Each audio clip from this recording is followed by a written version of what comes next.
Hello विद्यार्थी मित्रों, केम छो? આપણે લાસ્ટ લેક્ચરમાં ઓક્સિજનની બનાવટ, ગુણધર્મો, એના ઉપયોગોની આપણે વાત કરી. આજે આપણે સમૂહ 16ની અંદર ઓક્સાઇડની વાત કરવાની છે. સાદા ઓક્સાઇડ સંયોજનો, સાદા ઓક્સાઇડ સંયોજનોની આપણે વાત કરવાની છે. તો પહેલા તો કે સાહેબ ઓક્સાઇડ કોને કહેવાય? તો કે ભાઈ ઓક્સિજનનું અન્ય તત્વ સાથેનું દ્વિઅંગી સંયોજન. ઓક્સિજનનું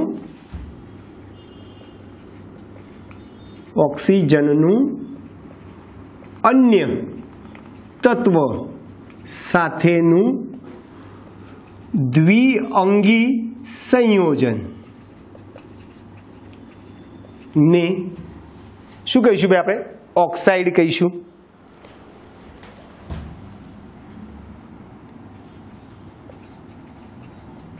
ઓક્સાઇડ કહીશું. ઓક્સિજન જે છે એ આવર્ત કોષ્ટકના મોટા ભાગના તત્વો સાથે સંયોજને, મેં કીધું એ પ્રમાણે ઉમદા ધાતુઓ પીટી કે એયુ સાથે જોડાતો નથી ઓક્સિજન. બાકી બધાની સાથે ઓક્સિજન શું થાય છે? સંયોજને ઓક્સાઇડ બનાવે છે. એટલે આવર્ત કોષ્ટક ના મોટા ભાગના તત્વો સાથે તે ઓક્સાઇડ બનાવે છે. ક્લિયર દોસ્તો? તો ઓક્સાઇડ એટલે શું ખ્યાલ આવી ગયો ભાઈ? દ્વિઅંગી એટલે બે જ તત્વ હોય, બે જ પ્રકારના તત્વ હોય. સંખ્યા ગમે તેટલી હોય પણ પ્રકાર બે જ હોય. બે જ પ્રકારના, એક ઓક્સિજન અને બીજું અન્ય તત્વ હોય. હવે ઓક્સાઇડ સંયોજનો બે છે, એક સાદા ઓક્સાઇડ અને બીજા મિશ્રિત ઓક્સાઇડ. બરાબર છે? બે પ્રકારના ઓક્સાઇડો છે, સાદા અને મિશ્રિત. MgO અને Al2O3 એ સાદા ઓક્સાઇડો છે અને Pb3O4 અને Fe3O4 આ બધા મિશ્રિત ઓક્સાઇડ છે. હવે આપણે સાદા ઓક્સાઇડનું વર્ગીકરણ કરવાનું છે. સાદા ઓક્સાઇડ સંયોજનોનું વર્ગીકરણ ત્રણ રીતે થાય. સાદા ઓક્સાઇડ સંયોજનોનું વર્ગીકરણ ત્રણ રીતે થાય. બરાબર છે?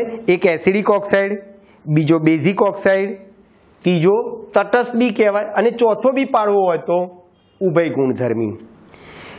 બરાબર છે ભાઈ? તો શરૂઆત કરીએ પહેલા આપણે એસિડિક ઓક્સાઇડ.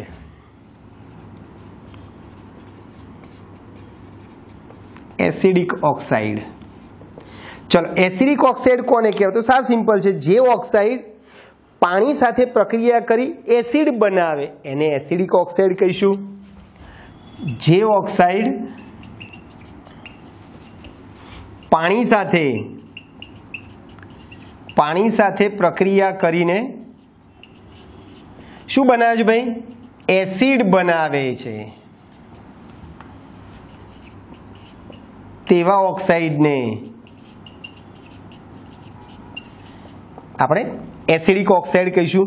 દાખલા તરીકે આપણે SO2 લઈએ. બોલો, SO2 જે છે એ SO2 ને હું પાણીમાં ઓગાળી દઉં તો H2SO3 બની ગયું સલ્ફ્યુરસ એસિડ.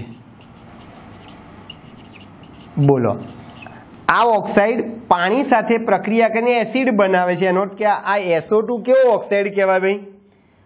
કેવા કહેવાય? એસિડિક ઓક્સાઇડ કહેવાય. એટલે અન્ય ઉદાહરણમાં તમે SO2 આપી શકો, Cl2O7 છે, CO2 છે, N2O5 છે. આ બધા કેવા ઓક્સાઇડ છે ભાઈ? એસિડિક ઓક્સાઇડ છે.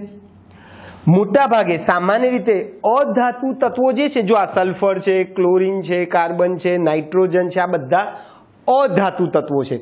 એટલે સામાન્ય રીતે અધાતુ તત્વોના ઓક્સાઇડ કેવા હોય ભાઈ? એસિડિક હોય। સામાન્ય રીતે અધાતુ તત્વોના ઓક્સાઇડ કેવા હોય છે ભાઈ? એસિડિક હોય છે। બીજી એક વસ્તુ, ઊંચી ઓક્સિડેશન અવસ્થા ધરાવતા ધાતુ તત્વોના ઓક્સાઇડ પણ એસિડિક જોવા મળે છે। નોંધ, શું લખ્યું ભાઈ? ઊંચી ઓક્સિડેશન અવસ્થા ધરાવતા ધાતુ તત્વો ના ઓક્સાઇડ કેવા હોય છે ભાઈ? એસિડિક હોય છે। દાખલા તરીકે CrO3 બરાબર છે, પછી Mn2O7, V2O5, તો આ બધામાં ઊંચી ઓક્સિડેશન સ્થિતિ છે। આમાં Cr ની ઓક્સિડેશન સ્થિતિ 6 થાય, આમાં Mn ની ઓક્સિડેશન સ્થિતિ +7 થાય, આમાં +5 થાય। તો ઊંચી ઓક્સિડેશન અવસ્થા ધરાવતા જે ઓક્સાઇડો જે છે એ ધાતુના છે, એ બધા એસિડિક હોય છે। ક્લિયર? ચલો નંબર 2 એસિડિક ઓક્સાઇડ, પછી બેઝિક ઓક્સાઇડ।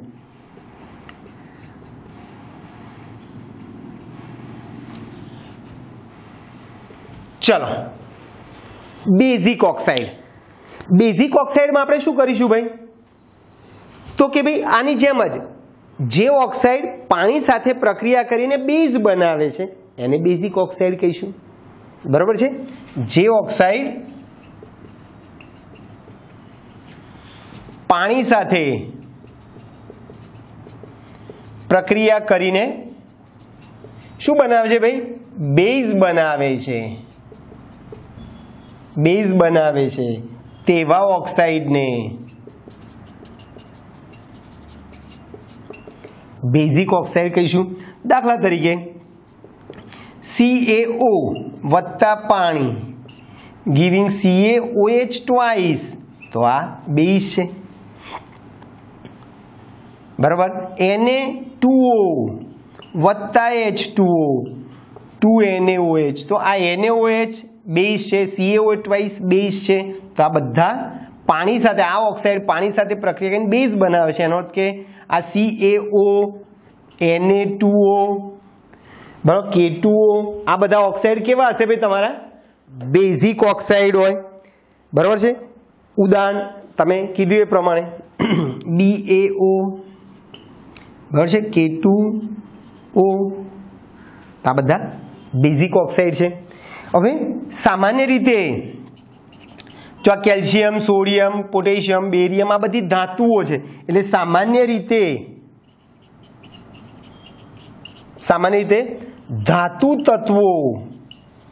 ધાતુ તત્વોના ઓક્સાઇડો કેવા હોય ભાઈ? બેઝિક હોય છે। ધાતુ તત્વોના ઓક્સાઇડો કેવા હોય ભાઈ? બેઝિક હોય। ચાલો ત્રીજું, ઉભય ગુણધર્મી ઓક્સાઇડ। આ ઉભય ગુણધર્મી ઓક્સાઇડ એટલે એસિડ અને બેઝ બંને તરીકે વર્તતા હોય, અથવા તો એસિડ અને બેઝ બંને સાથે પ્રક્રિયા કરતા હોય। બરાબર છે? એટલે જે ઓક્સાઇડ એસિડ અને બેઝ બંને તરીકે વર્તતા હોય તેવા ઓક્સાઇડોને શું કહીશું ભાઈ? ઉભય ગુણધર્મી ઓક્સાઇડ। દાખલા તરીકે Al2O3 એ ઉભય ગુણધર્મી ઓક્સાઇડ છે। એટલે Al2O3 ઉભય ગુણધર્મી ઓક્સાઇડ હોવાથી એ શું કરશે ભાઈ? એસિડ અને બેઝ બંને સાથે પ્રક્રિયા કરે છે। જો બેઝ સાથે પ્રક્રિયા કરે, એસિડ સાથે પ્રક્રિયા કરે તો ક્ષાર બનાવે છે। બરાબર છે. Al2O3 એસિડ અને બેઝ બંને સાથે પ્રક્રિયા કરે છે. બરાબર છે. ચલો એની NaOH સાથે પ્રક્રિયા કરવામાં આવે તો Na3AlOH6 આવું બને છે. શું બની ગયું ભાઈ? Na3AlOH6 બેલેન્સ કરવું હોય તો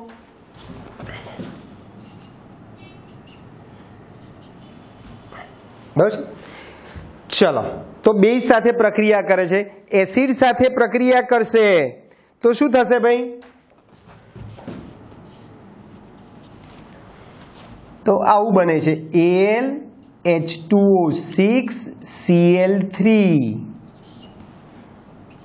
2. તમે આને છૂટું લખવું તો તમે લખી શકો. તમે ચોપડીમાં આ રીતે આયનિક સમીકરણ લખેલું છે આ રીતે AlH2O6 +3 3Cl માઇનસ.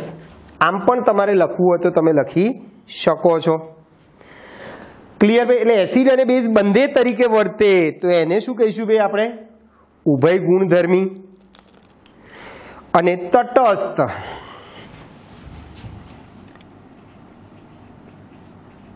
તટસ્થ ઓક્સાઇડ. એસિડ બેઝ બંને તરીકે વર્તે તો ઉભય ગુણધર્મી. એસિડ અને બેઝમાંથી એક પણ તરીકે વર્તે નહીં એને ઉભય ગુણધર્મી.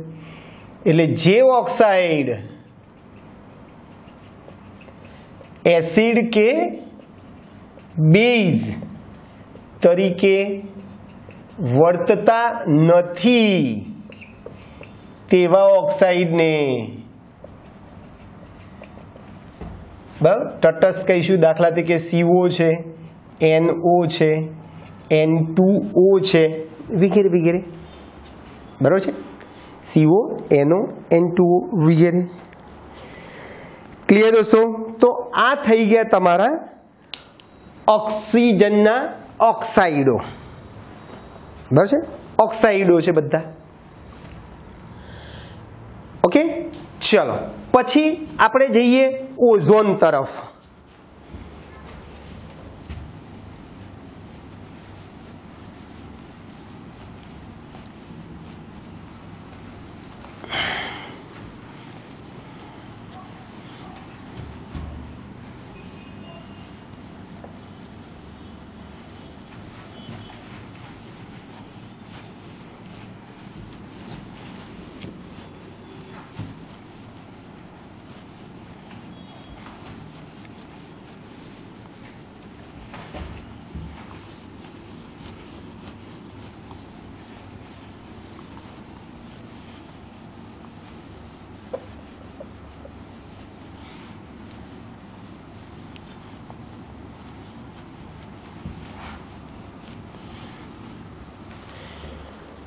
चलो ओजोन.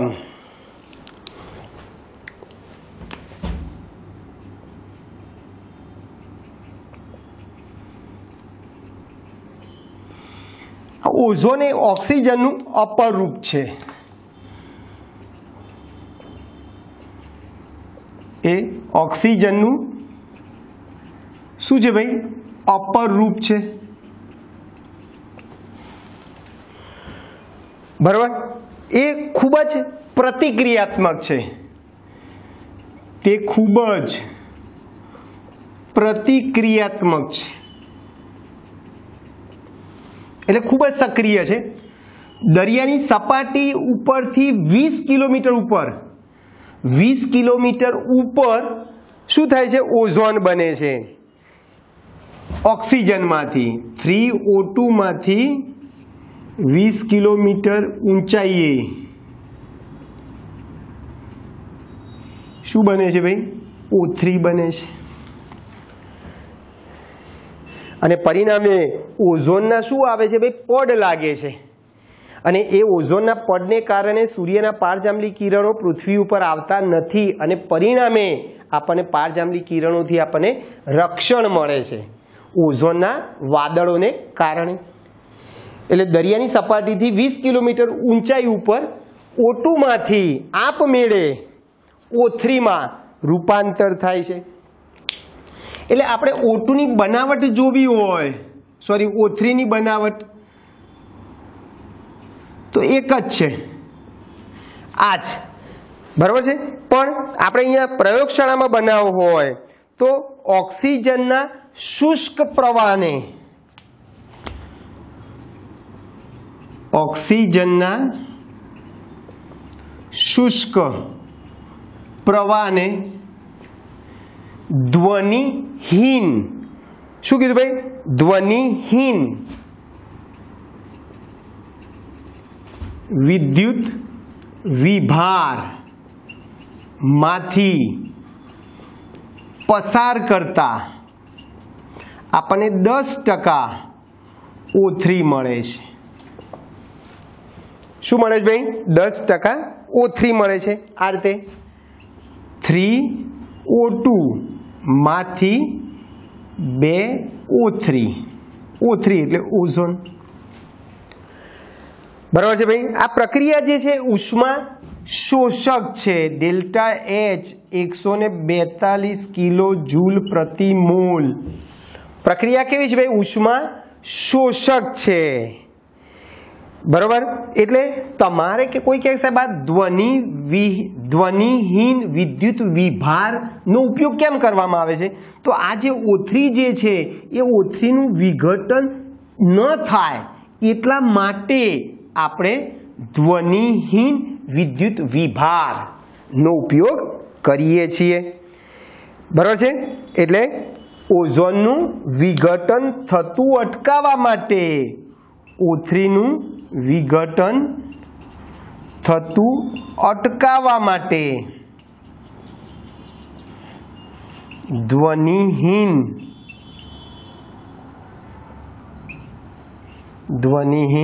વિદ્યુત વિભારનો ઉપયોગ કરવામાં આવે છે,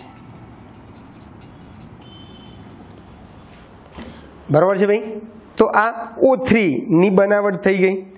કોઈ કહે સાહેબ આપણે જ્યાં જે 10% તમે જે મેળવો છો એના કરતાં તમારે વધારે ઓઝોન મેળવવો હોય, 10% થી વધુ ઓઝોન મેળવવો હોય તો ઓઝોનિત્રો અથવા તો ઓઝોનાઇઝરનો આપણે ઉપયોગ કરીએ છીએ. 10% થી વધુ પ્રમાણમાં O3 મેળવવા માટે શું કીધું ભાઈ? કયો શબ્દ આપણે? ઓઝોનાઇઝર, અથવા એને અંગ્રેજીમાં આપણે શું કહીશું? ઓઝોનિત્રો. ઓઝોનિત્રો ઓઝોનાઇઝર.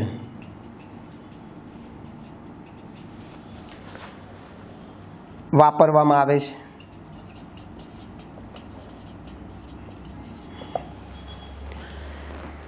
ક્લિયર દોસ્તો? ચલો પછી એના ગુણધર્મની આપણે વાત કરીએ.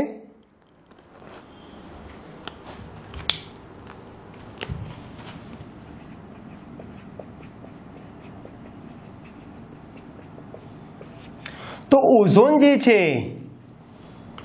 એ ઘન, પ્રવાહી અને વાયુ સ્વરૂપમાં જોવા મળે છે. વાયુ સ્વરૂપમાં, પ્રવાહી સ્વરૂપમાં અને ઘન સ્વરૂપમાં. એ કેવા સ્વરૂપે જોવા મળે? તો વાયુ સ્વરૂપમાં આછો વાદળી રંગ છે, આ ઘેરો વાદળી છે, અને આ જાંબલી કાળો સ્વરૂપે તમને જોવા મળે છે, બરાબર. યાદ રાખજો, વાયુ સ્વરૂપમાં આછો વાદળી હોય, પ્રવાહીમાં ઘેરો વાદળી હોય, અને ઘન સ્વરૂપમાં કેવો છે ભાઈ? કાળો જાંબલી છે. તે લાક્ષણિક વાસ ધરાવે છે. તેનું ઓછું પ્રમાણ હાનિકારક નથી, પરંતુ તેનું 100 ppm પાર્ટ્સ પર મિલિયન, 100 ppm કરતાં પ્રમાણ વધે તો શું થાય ભાઈ? વોમિટ થાય, બેચેની અનુભવી શકો તમે, જેવા તમને લક્ષણો જોવા મળે છે। એટલે 100 ppm કરતાં વધુ પ્રમાણ હોય તો આપણને માથાનો દુખાવો થાય, માથાનો દુખાવો થાય, બરાબર છે। પછી ઉબકા આવે, શ્વાસ લેવામાં તકલીફ થાય,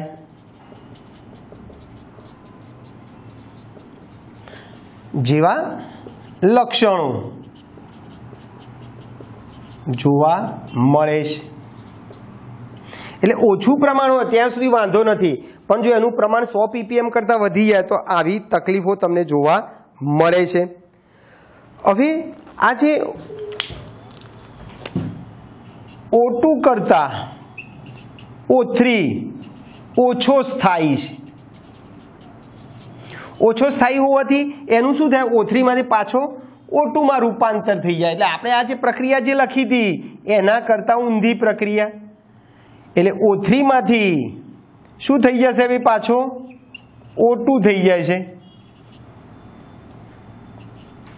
આ પ્રક્રિયા ઉષ્મા શેપક છે। જેમ આ જે પ્રક્રિયા જે છે O2 માંથી ઓક્સિજનમાંથી ઓઝોન જે બનાવે છે આ ઉષ્મા શોષક પ્રક્રિયા છે, પ્લસ છે। એનાથી ઊંધી પ્રક્રિયા આ ઉષ્મા શેપક છે, બરાબર છે। પ્રક્રિયા ઉષ્મા શેપક છે। બીજી વસ્તુ અહીંયા ડેલ્ટા એસ નું મૂલ્ય ધન છે, ધન થઈ જાય છે। કેમ ભાઈ, તો O3 માં 2 અણુ છે અને O3 માંથી O2 બને છે, એમાં શું બની ગયું ભાઈ, 3 અણુ બની ગયા। એટલે એન્ટ્રોપીમાં શું થયો, અવ્યવસ્થામાં શું થયો, વધારો થાય છે। એટલે એન્ટ્રોપી વધે છે, ડેલ્ટા એસ નું મૂલ્ય શું થાય છે ભાઈ, ધન થાય છે।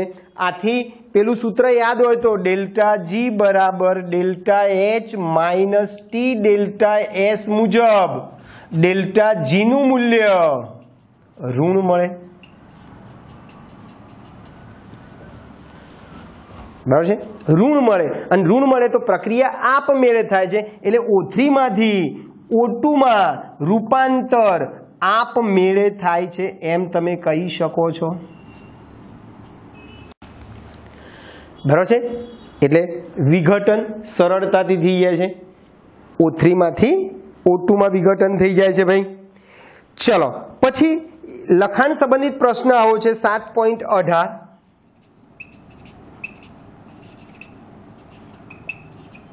કે ઓઝોન જે છે પ્રબળ ઓક્સિડેશન કરતા તરીકે વર્તે છે। ઓઝોન પ્રબળ ઓક્સિડેશન કરતા છે, કેમ ભાઈ, તો કે ભાઈ એનું વિઘટન કરો ને ત્યારે નવજાત ઓક્સિજન મળે છે। આ રીતે O3 નું વિઘટન કરશો તો O2 વત્તા આ રીતે આને આપણે નવજાત ઓક્સિજન કહીશું। અને આ રીતે નવજાત ઓક્સિજન ઉત્પન્ન થતો હોવાથી એ પ્રબળ ઓક્સિડેશન કરતા તરીકે વર્તે છે, બરાબર છે। દાખલા તરીકે એ લેડ સલ્ફેટનું લેડ સલ્ફાઇડમાં, બરાબર છે। એટલે નવજાત ઓક્સિજન છે, બરાબર, નવજાત ઓક્સિજન ઉત્પન્ન કરે છે। આથી તે પ્રબળ ઓક્સિડેશન કરતા તરીકે વર્તે છે। એ શું કરશે ભાઈ, લેડ સલ્ફેટ PbS વત્તા O3 તો લેડ સલ્ફેટનું લેડ સલ્ફાઇડનું લેડ સલ્ફેટમાં ઓક્સિડેશન કરી નાખે, બરાબર છે। PbS નું PbSO4 માં શું કરે છે ભાઈ, ઓક્સિડેશન કરે છે, 4O2 4O3। ચલો એ જ પ્રમાણે આયોડાઇડ આયનનું આયોડીનમાં પણ શું કરે છે, ઓક્સિડેશન કરે છે। આ રીતે 2I માઇનસ વત્તા H2O વત્તા O3, બરાબર, ગિવિંગ શું થશે ભાઈ, I2 વત્તા 4OH માઇનસ। તમે 4OH માઇનસ પણ તમારે લખો તો લખી શકો છો, બરાબર છે। અથવા તો 2OH માઇનસ લખો વત્તા O2 લખો તો પણ વાંધો નથી, તો એ પ્રબળ ઓક્સિડેશન કરતા તરીકે વર્તતો હોવાથી O3 જે છે પ્રબળ ઓક્સિડેશન કરતા કેમ છે ભાઈ? તો કે ભાઈ એનું સરળતાથી O2 અને નવજાત ઓક્સિજનમાં રૂપાંતર થાય છે. આથી એ લેડ સલ્ફાઇડનું લેડ સલ્ફેટમાં અને આયોડાઇડ આયનનું આયોડીનમાં ઓક્સિડેશન કરે છે. પછી આવો જ લખાણ સંબંધિત પ્રશ્ન 7.19 છે.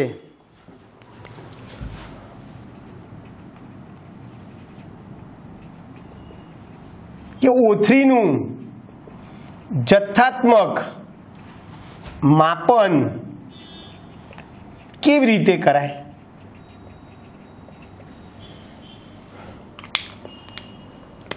તો બોરેટ બફર દ્રાવણ આવે છે, બરાબર છે. શું કીધું ભાઈ? બોરેટ બફર જેની pH 9.2 હોય છે. તો જળયુક્ત પોટેશિયમ આયોડાઇડ બોરેટ બફર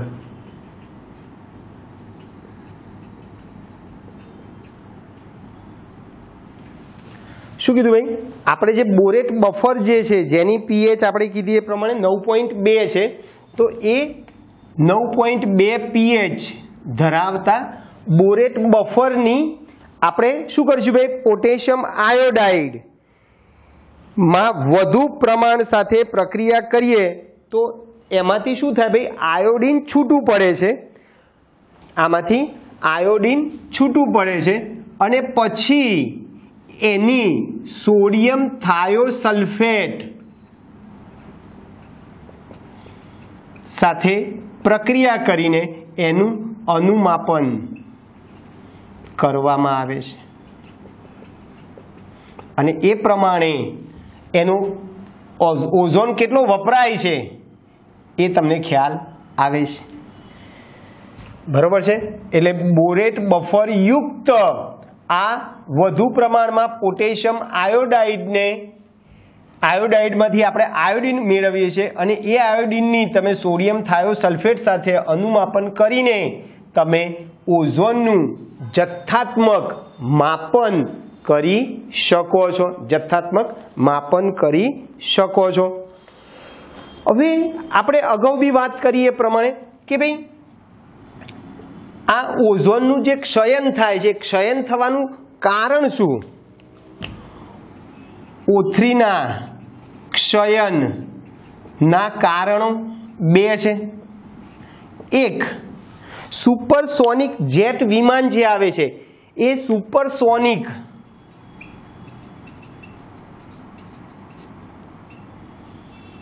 જેટ વિમાન ના એક્ઝોસ્ટમાંથી બસ સાયલેન્સરમાંથી વિમાનમાંથી નીકળતા NO વાયુ જે છે એ પેલા ઓઝોનનું O2 માં રૂપાંતર કરી નાખે છે, બરાબર છે. NO ની O3 સાથે પ્રક્રિયા થાય તો NO2 બને છે વત્તા O2 બને છે. એટલે સુપરસોનિક જેટ વિમાન જે છે એને એક્ઝોસ્ટમાંથી જે NO વાયુ નીકળે છે એ NO ની O3 સાથે પ્રક્રિયા થાય છે અને O2 બનાવે છે. પછી બીજું છે વાયુ વિલયો જેને ફ્રીઓન કહીશું. આ ફ્રીઓન મોટાભાગે એર કન્ડિશનર, રેફ્રિજરેટરમાં એનો ઉપયોગ થતો હોય છે, બરાબર છે. એટલે એમાંથી બહાર જે વાયુ નીકળે છે ફ્રીઓન, એસી અને ફ્રીજના ઉપયોગથી જે બહાર જે ફ્રીઓન વાયુ નીકળે છે, બરાબર છે, એ પણ ઓઝોનનું શું કરે છે ભાઈ? ક્ષયન કરે છે. ઓઝોનનું શું કરે છે? ક્ષયન કરે છે. આ સ્પ્રેમાં અને પ્રશીતકો તરીકે ઉપયોગ છે. આ ફ્રીઓનનો ઉપયોગ ક્યાં કરે? સ્પ્રેમાં અને પ્રશીતકો એટલે કે ઠંડક ઉત્પન્ન કરવા માટે ફ્રીઓનનો ઉપયોગ થાય છે. એટલે આ ફ્રીઓન જે છે એ પણ ઓઝોનનું વિઘટન કરે છે. સુપરસોનિક જેટ વિમાનમાંથી જે નીકળે છે એનો વાયુ એ પણ O3 નું શું કરે છે ભાઈ? વિઘટન કરે છે અને પરિણામે ઓઝોન સ્તરમાં ગાબડા પડે છે અને એને કારણે આપણને શું થાય ભાઈ? સૂર્ય વાતાવરણમાં ઓઝોન ના ગાબડા પડવાને કારણે સૂર્યના કિરણો સીધા પૃથ્વી ઉપર આવે છે અને પરિણામે આપણને કેન્સર થવાનો ભય રહેલો છે. પછી ઓઝોનમાં એનું બંધારણ તમે જોશો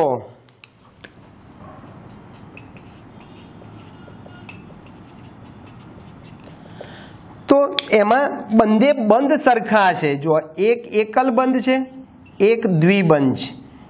આનું સંસ્પંદન થાય. જ્યાં એકલ બંધ હોય ત્યાં ડબલ બંધ આવી જાય, ડબલ બંધ હોય ત્યાં એકલ બંધ આવી જાય. અને આ બંનેની વચ્ચેનું બંધારણ એકચ્યુઅલી આવું છે.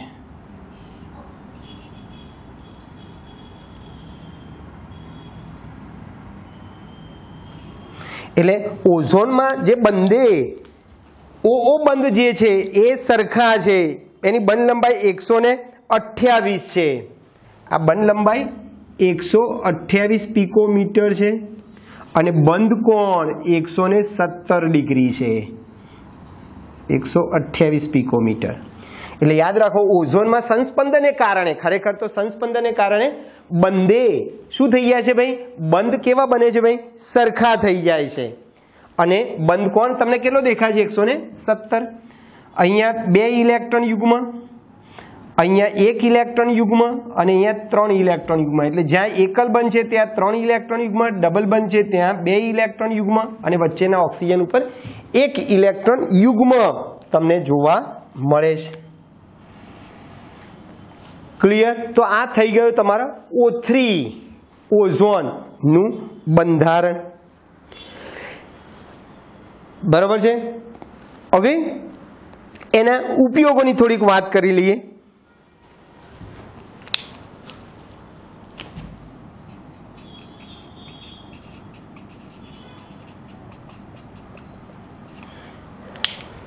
તો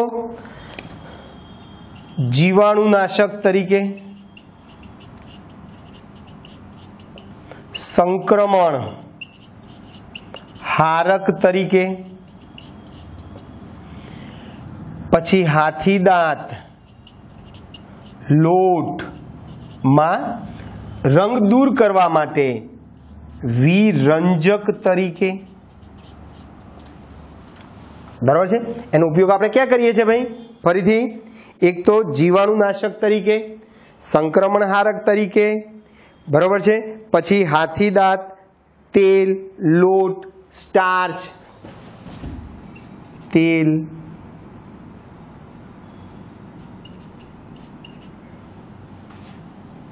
સ્ટાર્ચ, હાથીદાંત, લોટમાં રંગને દૂર કરવા માટે. પછી પાણીને જંતુ રહિત કરવા માટે. શું કીધું ભાઈ? પાણીને જંતુ રહિત કરવા માટે. પછી KMnO4ના ઉત્પાદનમાં ઓક્સિડેશન કરતા તરીકે પોટેશિયમ પરમેંગેનેટ, KMnO4 ના ઉત્પાદનમાં ઓક્સિડેશન કરતા તરીકે એનો ઉપયોગ થાય છે. બરાબર છે. તો આ થઈ ગયા તમારા ઓઝોનના ઉપયોગો. તો ઓઝોનની બનાવટ, એના ગુણધર્મો, એના ઉપયોગો, એનું બંધારણની ચર્ચા કરી અને એમાં આવતા લખાણ સંબંધિત પ્રશ્નો 7.19, 7.18ની આપણે ચર્ચા કરી. હવે સલ્ફરના અપર રૂપોની આપણે વાત કરી લઈએ.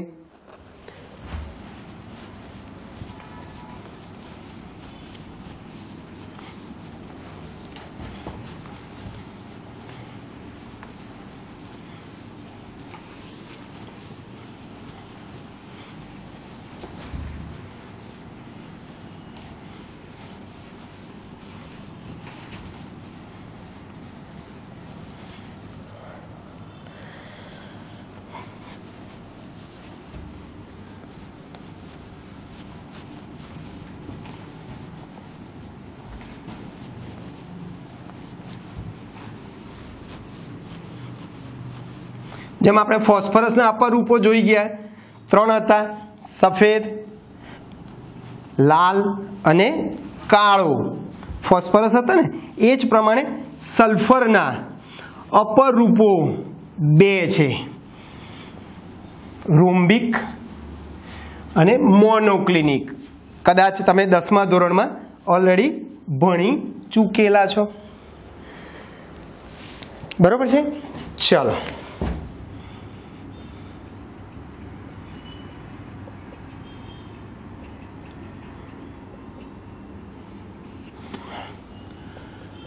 સલ્ફરના અપરૂપો 2 છે સામાન્ય રીતે, બરાબર છે. 2 અપરૂપ ધરાવે છે, પીળો રોમ્બિક સલ્ફર, જેને તમે આલ્ફા સલ્ફર પણ કહી શકો, બરાબર છે. પહેલો કયો કીધો ભાઈ આપણે? પીળો રોમ્બિક સલ્ફર, જેને આલ્ફા સલ્ફર કહીશું, અને બીજો મોનોક્લિનિક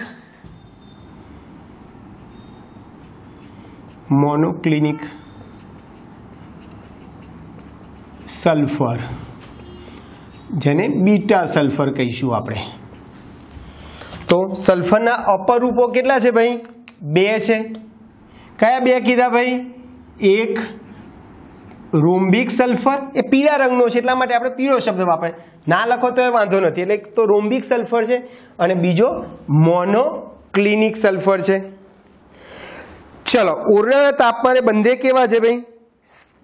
સ્થાયી છે. એકચ્યુઅલી ઓરડાના તાપમાને રોમ્બિક સલ્ફર કેવો છે? સ્થાયી છે. એટલે આપણે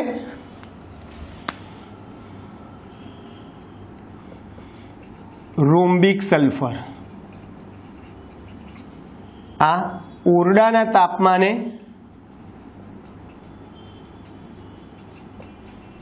સ્થાયી છે. એને 3, 6, 9 કેલ્વિન તાપમાને ગરમ કરશો તો એમાંથી મોનોક્લિનિક સલ્ફર બનશે. 3, 6, 9 કેલ્વિન તાપમાને ગરમ કરશો તો શું બનશે ભાઈ? મોનોક્લિનિક સલ્ફર બનશે. હવે આ રોમ્બિક સલ્ફર કે સાહેબ કેવી રીતે બને? તો કે ભાઈ જે સલ્ફરના જે રોલ હોય, રોલ સલ્ફરને CH2 માં બનાવેલ, રોલ સલ્ફરને CH2 માં બનાવેલ દ્રાવણ, CH2 માં બનાવેલ દ્રાવણને ઉકાળો, ઉકાળતા શું બને ભાઈ? રોમ્બિક સલ્ફર બને. યાદ રાખો, રોલ સલ્ફરને CH2 માં બનાવેલ દ્રાવણ, એટલે રોલ સલ્ફર લેવાનો છે, એને CH2 માં ઓગાળી દો, બરાબર, સંપૂર્ણ દ્રાવ્ય છે, બરાબર, ઓગાળી દીધા પછી એ દ્રાવણને તમે ઉકાળશો તો તમને પહેલાં શું બનશે? રોમ્બિક સલ્ફર મળશે. અને એ રોમ્બિક સલ્ફરને તમે 3, 6, 9 કેલ્વિન તાપમાને ગરમ કરશો તો મોનોક્લિનિક સલ્ફર મળે. રોમ્બિક સલ્ફરનું બીજું નામ આલ્ફા સલ્ફર કહીશું, આનું બીજું નામ બીટા સલ્ફર.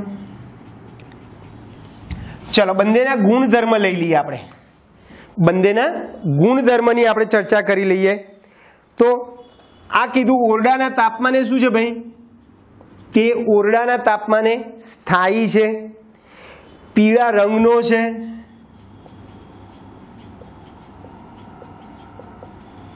એ ઘન છે, એટલે એનું ગલન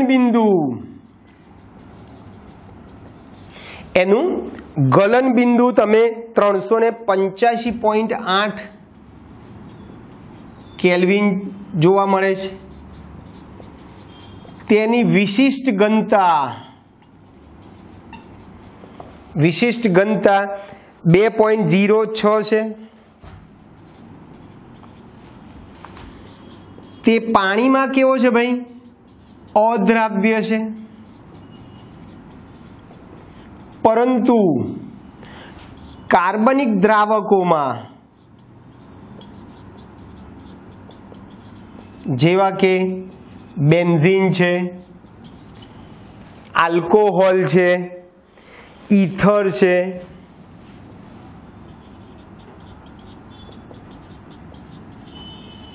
અને ઈથરમાં દ્રાવ્ય છે, પાણીમાં અદ્રાવ્ય, પણ કાર્બનિક દ્રાવકોમાં કેવો છે ભાઈ? દ્રાવ્ય છે. મેં હમણાં જ કીધું તે CH2 માં સંપૂર્ણ દ્રાવ્ય થાય છે, સંપૂર્ણ દ્રાવ્ય છે. એ 369 કેલ્વિનથી નીચા તાપમાને સ્થાયી છે. તે કેલ્વિન તાપમાનથી નીચા તાપમાને સ્થાયી છે, પરંતુ 369 કેલ્વિન થી ઊંચા તાપમાને તે શેમાં ફેરવાય ભાઈ? બીટામાં ફેરવાય છે. તાપમાને બીટા સ્વરૂપમાં ફેરવાય છે. બરાબર છે. 369 એટલે કે 369 કેલ્વિન તાપમાનથી નીચા તાપમાને સ્થાયી, પણ જો એને તમે 369 કરતા ઊંચા તાપમાને ગરમ કરશો તો એનું રૂપાંતર શેમાં થશે? અહીંયા લખ્યું છે 369 કેલ્વિન તાપમાને ગરમ કરશો એનાથી ઊંચા તાપમાને, તો એનું રૂપાંતર શેમાં થઈ જશે ભાઈ? મોનોક્લિનિકમાં થઈ જાય છે. ચલો, આ મોનોક્લિનિક જે છે કેવા છે? તો રંગવિહીન છે,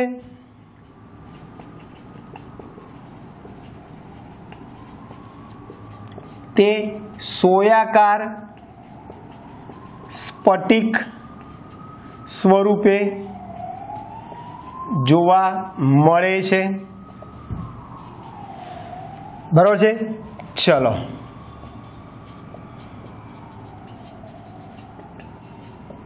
એના ગલનબિંદુની વાત કરીએ તો એનું ગલનબિંદુ જે છે એ 393 કેલ્વિન અને એની વિશિષ્ટ ઘનતા, જો તાપમાને આના કરતા આનું ગલનબિંદુ ઊંચું છે, ગલનબિંદુ કેવું છે ભાઈ? ઊંચું છે, અને ઘનતા કેવી છે? ઓછી છે, 198 છે. આ 2.06 છે, પેલી 1.98 છે. ચલો, પેલો પણ CH2 માં કેવો છે ભાઈ? દ્રાવ્ય છે.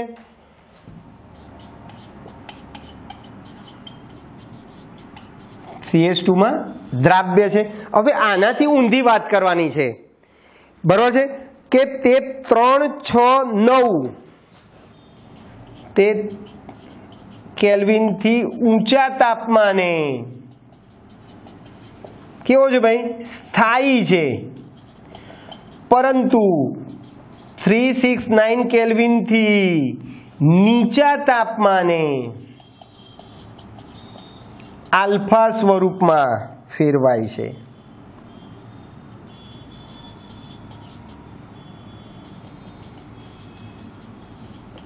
શેમાં ફેરવાય છે ભાઈ? આલ્ફા સ્વરૂપમાં ફેરવાઈ ગયું. બરોબર છે. એટલે 369 જે કેલ્વિન તાપમાન છે એ તાપમાને બંને સ્વરૂપો સ્થાયી રહે છે. બરોબર છે. નોંધ, આલ્ફા સ્વરૂપ અને બીટા સ્વરૂપ બંને 369 કેલ્વિન તાપમાને સ્થાયી રહેતા હોવાથી આ તાપમાનને સંક્રાંતિ તાપમાન કહીશું. બરાબર યાદ રાખજો દોસ્તો. સંક્રાંતિ તાપમાને આલ્ફા સ્વરૂપ અને બીટા સ્વરૂપ બંને કેવા થઈ જાય છે ભાઈ? સ્થાયી થઈ જાય છે, જેને આપણે સંક્રાંતિ તાપમાન કહીશું. હવે રોમ્બિક અને મોનોક્લિનિક સ્વરૂપ જે છે એ S8 અણુઓ છે. રોમ્બિક અને મોનોક્લિનિક સ્વરૂપો S8 અણુઓ છે।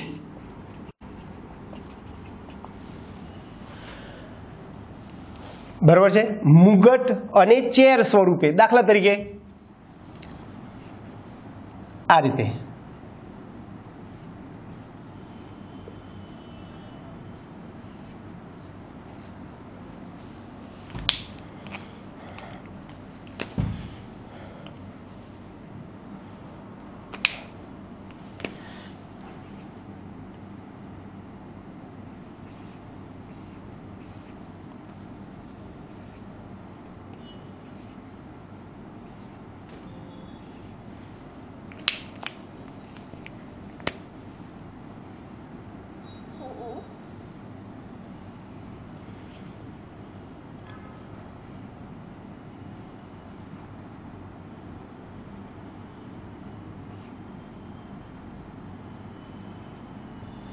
तो आ सल्फर है। सल्फर केटला अणुओ है, परमाणु है 1 2 3 4 5 6 7 8 S8 आ मुगट स्वरूप क्राउन कहवाय, क्राउन स्वरूप बराबर है। अने बीजू चेर, चेर स्वरूप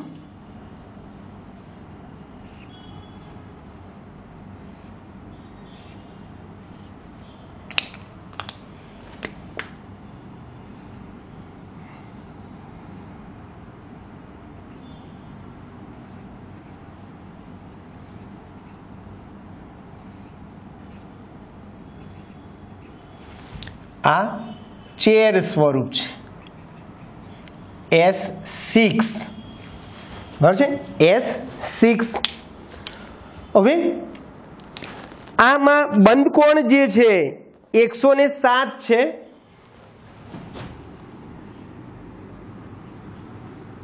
अने बंध लंबाई 204 पिकोमीटर छे। बधी SS बंध लंबाई जे छे बधी केवी छे भाई, बंध लंबाई सरखी छे, केटली कीधी 204 पिकोमीटर छे अने बंध कोण 107 डिग्री छे।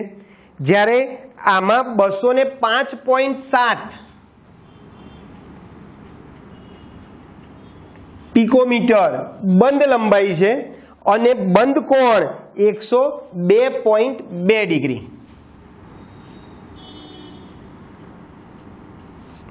102.2 डिग्री छे।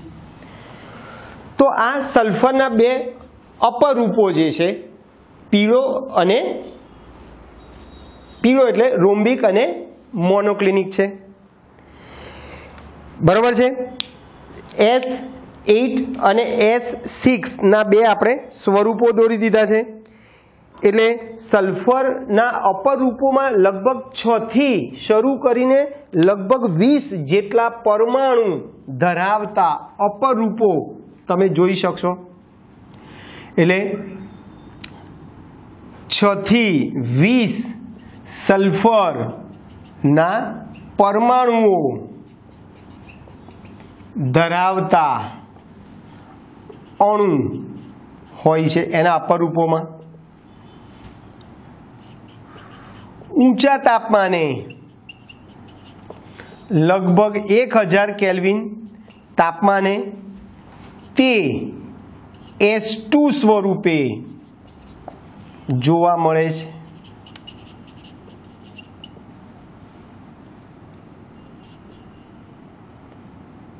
सल्फरना अपर रूपोमां 6 થી 20 सल्फरना परमाणुओ होय छे। बराबर। पछी ऊंचा तापमाने एमां केटला सल्फरना परमाणु मात्र 2 ज होय छे, S2 स्वरूपे जोवा मळे छे, जे O2 नी जेम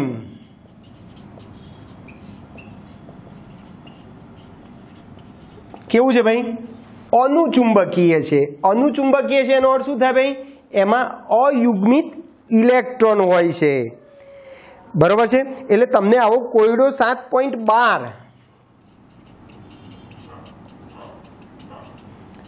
कोयडो 7.12 पूछे छे कि भाई સલ્ફરનું કયું સ્વરૂપ અનુચુંબકીય વર્તણૂક ધરાવે છે? સલ્ફરનું કયું સ્વરૂપ અનુચુંબકીય વર્તણૂક ધરાવે છે? તો કયું સ્વરૂપ અનુચુંબકીય વર્તણૂક ધરાવે છે? S2 જે છે એ અનુચુંબકીય વર્તણૂક ધરાવે છે. કેમ ભાઈ? તો એની પાઈ સ્ટાર બંધ પ્રતિકારક આણ્વીય કક્ષકમાં 2 અયુગ્મિત ઇલેક્ટ્રોન છે. S2 અનુચુંબકીય વર્તણૂક ધરાવે છે કારણ કે તેની બંધ પ્રતિકારક પાઈ સ્ટાર આણ્વીય કક્ષકમાં 2 અયુગ્મિત ઇલેક્ટ્રોન રહેલા છે અને આ 2 અયુગ્મિત ઇલેક્ટ્રોનને કારણે તે કયો ગુણ ધરાવે છે ભાઈ? અનુચુંબકનો ગુણધર્મ ધરાવે છે. બરાબર છે દોસ્તો? તો આ સલ્ફરના અપર રૂપોની આપણે ચર્ચા કરી. આવતી વખતે આપણે સલ્ફર ડાયોક્સાઇડ, સલ્ફ્યુરિક એસિડની ચર્ચા કરીશું. ઓકે મિત્રો, તો અહીં સુધી આપણે રાખીએ છીએ. બાકીનું નેક્સ્ટ ટાઈમ મળીએ. બાય.